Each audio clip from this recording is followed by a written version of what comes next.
Guys,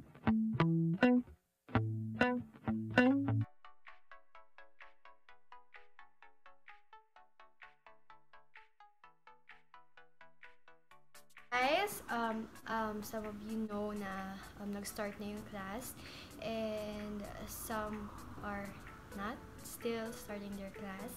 So today I am going to show you kung paano yung you want to have a fresh and simple makeup look pag pupunta ka sa school. So first, I am going to use this Nature Republic to moisturize our skin.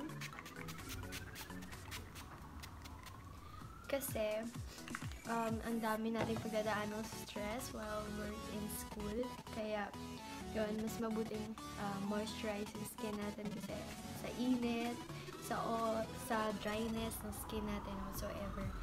So, next is, I'm going to use this Belo Tinted Sunscreen. So, ginagamit ko siya because dito talaga naghiyang yung skin ko, and then from the moment na ginamit ko siya, parang medyo umayos yung skin ko. Siguro dahil sa harmful heat of the sun. So, alam naman natin, marami na-expose tayo sa heat every time na lumalabas tayo ng school, kaya pag magpapaserox tayo and all. So, ito, ginagamit ko siya para to protect our skin. So, parang ginagamit ko na din siya as parang foundation. Kasi, hindi naman natin kailangan talaga ng foundation sa school. Kasi, as a school tayo. So, ito, medyo light lang siya and parang natural looking sa mukha natin. Yeah, we're going to blend it. So, kinakamay ko lang siya kasi mas easy kamayin, and kung wala kang sponge or pang ano, mas easy na lang na talagang gamitin mo yung kamay mo para hindi ma-absorb ng tool na gagamitin mo yung sunscreen sa face natin.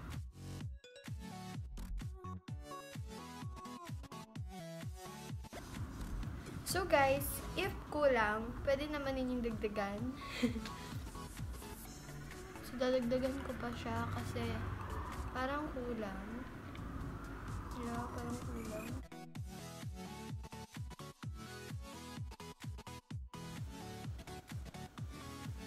So ayan, tapos na tayo sa sunscreen. So yun, as you can see, ang kapal ng eye bags ko because I am having trouble sleeping kasi meron akong middle insomnia kung saan hindi ako natutulog talaga, hindi ako makatulog, and then nagigising ako mga 12, ganyan, and then hindi na ako makatulog. So yun. So we are going to conceal our eye bags. So talaga mostly popular yan sa mga students kasi ayan, stress, ang daming gawain and all. So what you need is concealer. So I'm using this Clío Kill Cover in the shade 2 Beefy. So yun, ilagay lang natin siya sa under eyes natin. So guys, I don't know kung maingay to yung video na to kasi nandito ako sa malapit sa sa garage. Dito ako sa garage namin kasi maganda yung lighting dito. Kaya dito ko naisipang mag-vlog kasi ang ganda ng lighting dito. Nakaka-fresh. At saka natural light lang siya. Yun. So, i-blend lang natin siya, and I'm still using my hand to blend it. Kasi, una naiwanan ko yung brush ko and siguro mas natural pag hand lang. So, i-blend ko muna siya.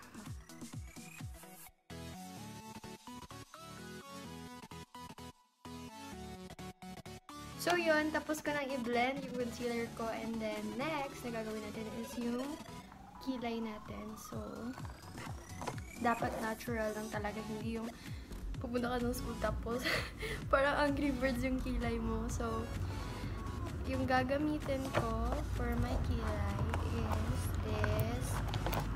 ko makuha. Itong Drawing Eyebrow from Etude House. So yun, i-brush lang natin yung kilay natin. So if you have natural brows, hindi mo na kailangan magkilay talaga ng sobra-sobra. Yeah. Nakatingin lang ako dito sa phone. Kasi hindi ko nadala yung yung salamin ko. Oh my gosh, teka lang, babalik ako. So yeah, andito na ang salamin. So, i-follow mo lang yung original line ng brows mo para magkaroon tayo ng natural look.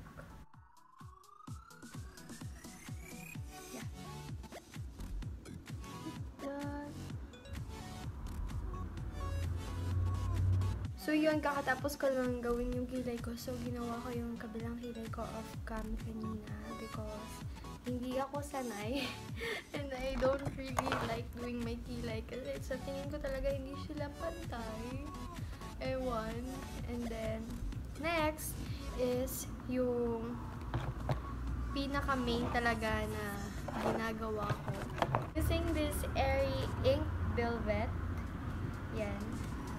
In the shade number 9. So, lagay tayo dito sa hand natin. Here. That. And then, lagay tayo dito sa lids natin ng colors. And then, i-blend natin siya using our finger.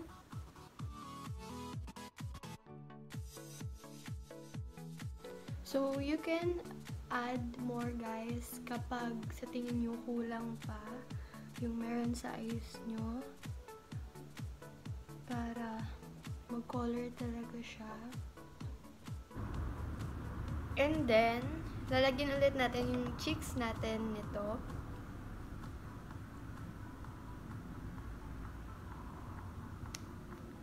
Yeah, here.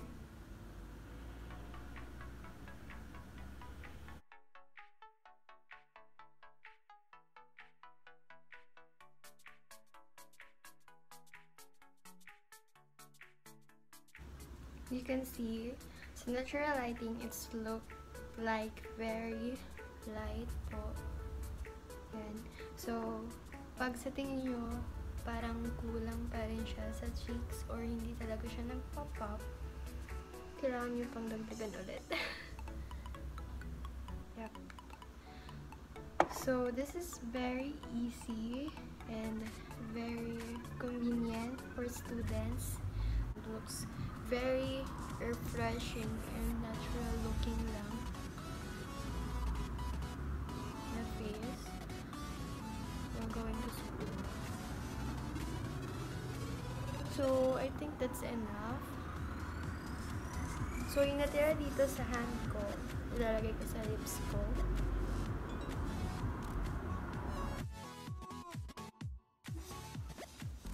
So, this is from Can Make. Yeah. Patagalan nyo guys para ayan. Para maging lively yung eyes natin. And so you can use mascara if you want. So I'm using this Heroine Volume Mascara. So very light lang kasi ayaw ko nung medyo nagka-clog yung hair. Like that.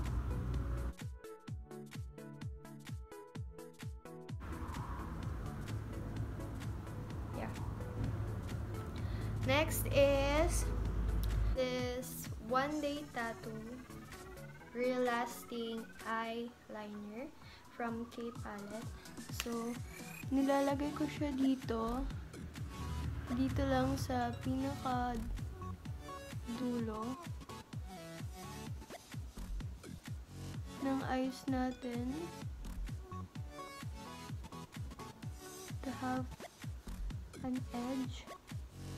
Ayan. And then, dito pa.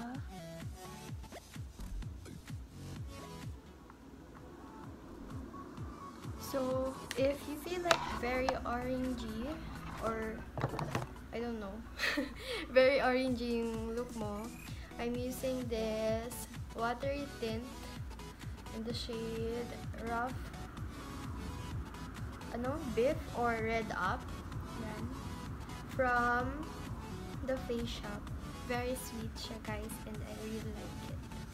So, ilagay natin siya dito.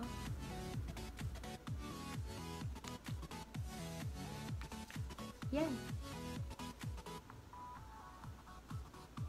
So yan, guys, this is the final look. I hope you like it, and if you like it, please give it a thumbs up and then subscribe to see more of me and for my upcoming videos here in YouTube. Yay!